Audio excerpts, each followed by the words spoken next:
mungkin menikah tapi masih belum mendapatkan keturunan. Nah, ini bisa melakukan pembekuan sel telur, gitu kan Cus ya? Nah, jadi ada kalau misalkan kenapa sih Mami DP, kan pertanyaannya adalah apakah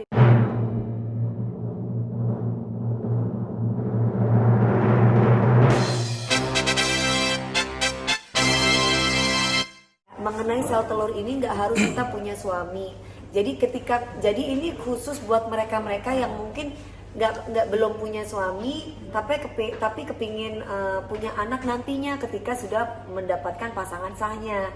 Jadi apa yang aku lakukan ini nggak melulu harus punya suami. Ketika kamu belum punya suami juga bisa, apalagi akan melakukan pernikahan atau mungkin menikah tapi masih belum mendapatkan keturunan. Nah, ini bisa melakukan pembekuan sel telur, gitu kan Cus ya?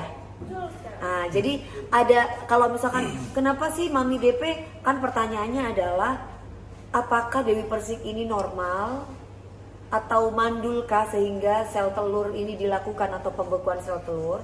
Jawabannya satu, kalau yang pastinya nggak mungkin mandul karena ada sel telur. Nah, sel telurnya ini akan dibekukan ketika kamu memilih untuk atau memplanning untuk mempunyai anak kapan saja. Itu satu. Yang kedua, ketika sel telur ini dibekukan ketika kamu merasa bahwa perlu banget untuk mendapatkan embrio bersama pasangan sah kamu. Misalkan kamu sama suami kamu merencanakan punya anak kembar atau punya anak yang bergenre apa aja, itu bisa melalui pembekuan sel telur. Nanti itu tugasnya dokter, aku kurang paham hal-hal yang seperti itu. Dan yang ketiga, misalkan kamu merasa bahwa kayaknya aku nggak kepengen nunggu terlalu lama untuk mempunyai baby, jadi langsung melakukan program seperti ini atau boleh dikatakan program bayi tabung.